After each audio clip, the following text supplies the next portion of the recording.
छत्रपती शिवाजी महाराज आणि छत्रपती संभाजी महाराज यांच्याविषयी बेताल वक्तव्य करणाऱ्या प्रशांत कोरटकर याच्या विरोधात मीरा भाईंदर शहरात संतापाची लाट उसळली।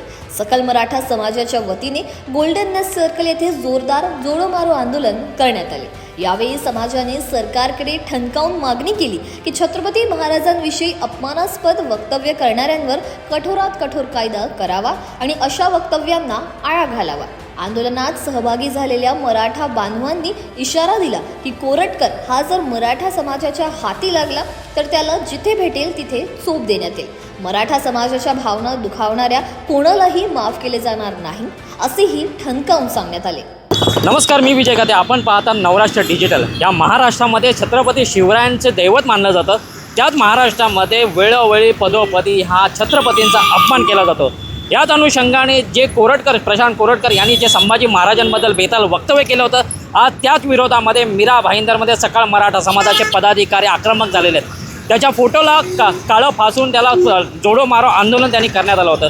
नक्की पदाधिकाऱ्यांची भावना तरी काय आपण जाणून घेऊ। 19 फेब्रुवारीला आत्ताच महाराजांची जयंती गेली, तेव्हा हिंदुत्ववादी सरकार म्हणून आपण आज महाराष्ट्रामध्ये आणि पूर्ण भारतामध्ये आपण गाजवतो आहे। पण इथे हिंदुत्ववादी सरकारमध्ये कुठे ना कुठे जातीमध्ये फूट पाडण्याचं काम आज हे प्रशांत कोरटकर सारखे लोक, हरामखोर लोक करत आहे।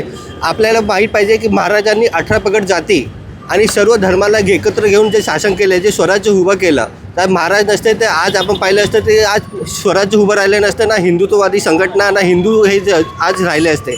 पण आज हे कोरटकर सारखे महाराजांबरोबर अपशब्द वापरून आज हा महाराजांचा अपमान करतात आहे। तर मी महाराष्ट्र सरकारला अतिशय विनवणी करतो की लवकरात लवकर असा कायदा बनवा की महाराजांबद्दल किंवा महापुरुषांबद्दल कोणीही काही बोललं तर कमीत कमी त्यांना मोका किंवा 5 वर्षाचा तुरुंगवास ही अशी मोठी कारावासाची शिक्षा लाभावी।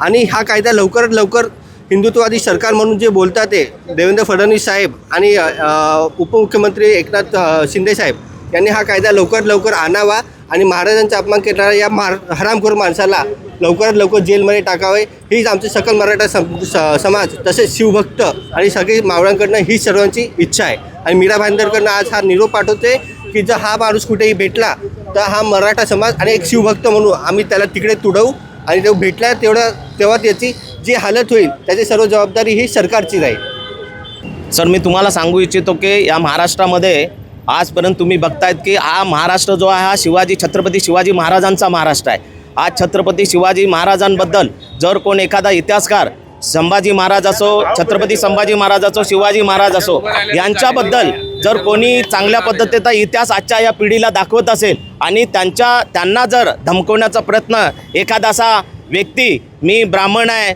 ब्राह्मणामुळे सर्व आहे, अशा गोष्टी जर करत असतील तर कदापिच हा सकल मराठा समाज, महाराष्ट्रातला प्रत्येक समाज हा त्याला माफ करणार नाही। हा जिथे कुठे असेल साहेब, हा कोरटकर यांनी त्यांनी वक्तव्य केलेलं आहे ना, आमच्या इंद्रजीत सावंत साहेबांना त्यांनी जे अवाच्य भाष्य केलेलं आहे, शिवीगाळ केलेली आहे, त्यांनी मारण्याची जी धमकी दिलेली आहे, खरोखर अशा नराधमाचा या अशा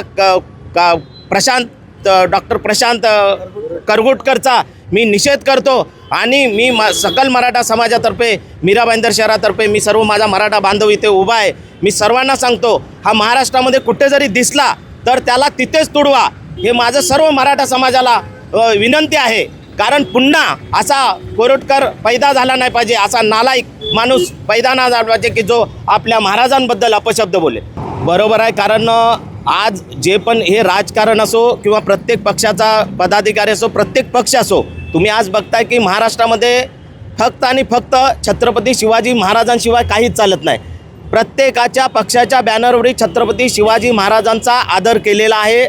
छत्रपती शिवाजी महाराजांचा प्रत्येक बॅनरवर, पोस्टरवर तुम्ही बघतात त्यांचा महाराजांचा पहिला फोटो असतो, त्यांना सर्व पक्षांनी आदर दिलेला आहे। परंतु काही असे प्रशांतसारखे जे नालायक व्यक्ती असतात हे कुठेतरी ह्या समाजामध्ये आणि पक्षांतर्गत तेढ निर्माण करण्याचं काम करत असतात। आणि म्हणून अशी माणसं पुन्हा ही पैदा झाली नाही पाहिजे, म्हणून अशा माणसाला कठोर न कठोर शिक्षा झाली पाहिजे, एवढीच मी सरकारला आणि प्रशासनाला विनंती करतो। खरं तर महाराजांचा अपमान करायची पण लायकी नाही आहे या लोकांची, कारण की तसं बघायला गेलं तर महाराजांच्या राज्यामध्ये जो महिलांचा आदर होता तो तर यांच्या आता सत्तेमध्ये नाहीच आहे। मूल जसं जन्माला येतं, मुलगी जशी जन्माला येते, आम्हाला मुलींना गुड टच बॅड टच शिकवायला लागतो. ही परिस्थिती आज उद्भवलेली आहे आणि या परिस्थितीमध्ये असे हरामी लोक जर असे काही वक्तव्य करू लागले तर ते आम्ही कदापि माफ करणार नाही आणि सहन करणार नाही. याचा विरोध आम्ही नेहमी करत आलोय, करत राहू आणि करत राहणार आहे. माझी ह्या संपूर्ण सरकारला, महाराष्ट्र सरकार, केंद्र सरकार, या दोन्ही सरकारांना माझी विनंती आहे की कुठल्याही महापुरुषांचं, मग चाहे मग महात्मा गांधी असो, डॉक्टर बाबासाहेब आंबेडकर असू दे, छत्रपती शिवाजी महाराज असू दे, यांच्यावर जी बेताल वक्तव्य केली जातात आणि स्वतःचं त्याच्यामधनं प्रसिद्धी करायचे लोकांची प्रयत्न करतात, त्यांच्यासाठी कठोर कारवाईचे असे नियम संसदमध्ये बनले पाहिजेत आणि त्याची अंमलबजावणी ही कठोरपणे झाली पाहिजे. तेव्हाच कुठेतरी ह्या महापुरुषांचा अपमान होणं बंद होईल आणि येणाऱ्या काळामध्ये आपल्याला आपली समाज एक व्यवस्थित, चांगला, सुदृढ चांगला होईल अशी मला वाटते. एका ठिकाणी सरकार म्हणते की आम्ही हिंदुत्ववादी सरकार आहोत आणि छत्रपतींचा सन्मान ठेवणं हे आमचं कर्तव्य आहे. मग ह्यात महाराष्ट्रामध्ये वेळोवेळी पदोपदी दिनदमडीची माणसं जर छत्रपतींचा अपमान करत असे, कोणीही व्हिडिओ टाकतो की महाराज असे होते, महाराज तसे होते, इतिहास समजत नसेल तर समजून घ्या.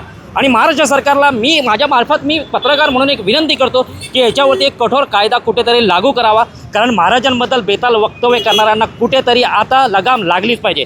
अधिक बातमीसाठी आपण पाहत राहा नवराष्ट्र डिजिटल.